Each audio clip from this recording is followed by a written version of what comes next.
Oh, hello. Welcome back to another episode here. I'm actually recording this episode on the road.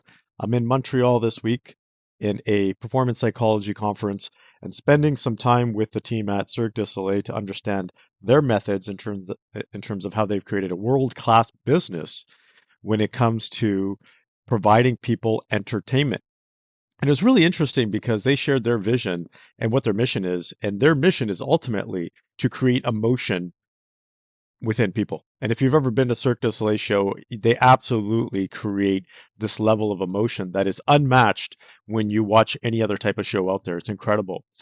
In today's episode, I really want to focus on how you can become unique and own the space that you have in your world, whether you're a CEO, an executive, a manager, frontline person, whatever it is, even as just generally as a human being, because a lot of us feel like we don't have a unique gift. And even if we haven't been born or genetically gifted with unique talent, there's an opportunity for us to create a specific niche that does require you to learn, advance, challenge yourself in a particular and an intentional way where you can actually create a niche that is unmatched, that other people cannot really challenge you if you do this intentionally. And this is something that I've done personally. This is something that I do with CEOs when I work with them and executives is find their sweet spot and get them to advance in that sweet spot so they become unmatched, where they're not feeling like they have to be in competition with other people. And once you get to that stage, boy, do the doors open up for you. So if you're a CEO, how do you get to that level where people are actually seeking you out? And there's what I call this tripod rule. And this tripod rule is that when you take three different disciplines, they don't have to be completely different. But if you take three different areas and you combine them together, you will find a particular niche. Let me give an example. If you're a GP, you're not going to get paid that much, and there's hundreds and thousands of GPs out there. But if you're a specialized person, or you have a specialty, for example, whether it's cardiology, let's just use cardiology as an example. You're a specialist in cardiology. Well, that gives you a one-up edge. But if you're a specialist in cardiology and you can actually do very specific type of surgeries, whether it's valve surgery or reconstruction of certain aspects of the heart, whatever it may be, you become that much more sought after because there's not very many people that can actually fit in that space. Now, if you become a cardiologist, but you also have an expertise in, let's just say, neurology, for example, or neuroscience or some other aspect, and you can combine those, well, you become that much more valuable. So this is the premise around the tripod principle, where is finding three different areas and intersecting them. And then what does that do for you? What skill does that give you? What unique niche can you own? And I'm going to use myself as an example. Throughout my life, I've intentionally, and it hasn't paid up. It didn't pay off at first, and then eventually paid off because it takes some time to actually build these types of skills. But I focused on business. Business was one of my verticals, one of my tripods. You could say one of the legs on the tripod. And I did as much as I could to learn about business, to learn about the mechanics of business, and how do you actually grow, scale, and improve the performance of a business.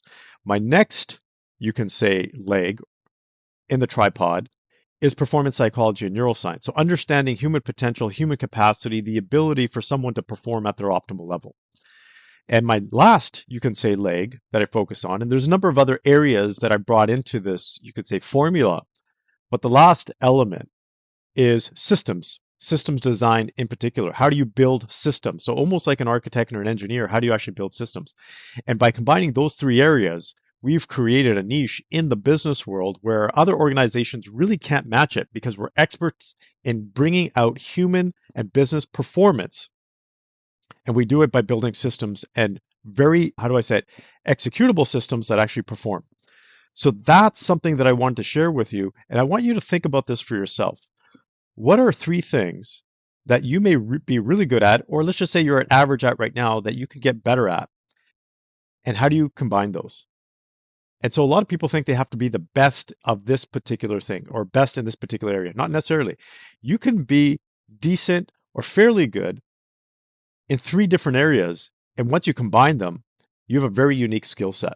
So I want you to maybe just take a second or two, maybe five, And think about some of these areas that you're good at, some of these areas that you have passion in, some of these areas that you've always perhaps had some curiosity in, because that's really where you learn to grow. I don't think it's very motivating for someone to have to push themselves into growing in a particular area. I find that the people that are able to get into this tripod principle and strategy the easiest have a natural curiosity for certain types of subjects or certain types of areas. For example, if a CEO has a natural inclination towards leadership skills, right, they're going to learn and advance their leadership skills. Some CEOs are really good at networking and building networks.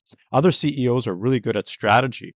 So what are the other things that you can combine with your unique curiosity and skill set that will get you to a level, as I mentioned before, that is unmatched? And so every time you add in a leg to your tripod, you go into a completely different category. And every time you go into a new category, there's far less people in that category. So think about it this way. If there's 100 other CEOs, and I don't want to say the bottom level, but let's just say at the foundational level, there's 100 different CEOs. If you look at it from a pyramid type of a structure, there's 100 CEOs at that bottom foundation level. Once you go up one level to the next level, there may be 20 CEOs, right? You build that second skill, there might be 20 CEOs that are able to fill that level. Now you go up one more, there may be less than 5 CEOs because you've added 3 different skill sets that actually fit within that top layer. And that is done intentionally. That's done very strategically. So if you find that niche, if you open up that niche, boy, does it open up a lot of doors for you. And I think this is also going to be the strategic advantage for individuals going forward because knowledge is being democratized. Wisdom and experience and the combination of these skills is not. And I think this is where AI has not caught up and perhaps may never will because although it has, let's just say, knowledge from past experiences, it won't get the experience for combining 3 different skills unless it's actually experienced that. So although it has knowledge about all these different subjects, it's difficult for AI to combine these different subjects and actually come up with something tangible. It might be able to create a bunch of BS, but it's never experienced that. And so hopefully you're following along with this because a lot of people right now are thinking, what is going to be my unique advantage and my competitive advantage going forward because of AI? AI might just, all this stuff that I used to know that used to make me feel like I was special because I have expertise in this area. Now all that knowledge is being put out there and democratized through AI. Again, if you combine this, AI has a more difficult time doing that, and AI doesn't have the experience. So whatever it's spitting out there isn't going to be based on real life experience. It's all going to be based on theory. And that's what gives you a one up. So let me just summarize this. If you want to be really good at your field, if you want to really be unmatched, if you want to have that level of competitive advantage where you feel like you can open up doors and people are coming to you and asking for you to work for their organizations or do business with them, it's the tripod principle, which is really finding 3 different niches or areas or disciplines or expertise, bringing them together to really hone in on one powerful area that gets you to stand above everybody else. You do this and watch what ends up happening.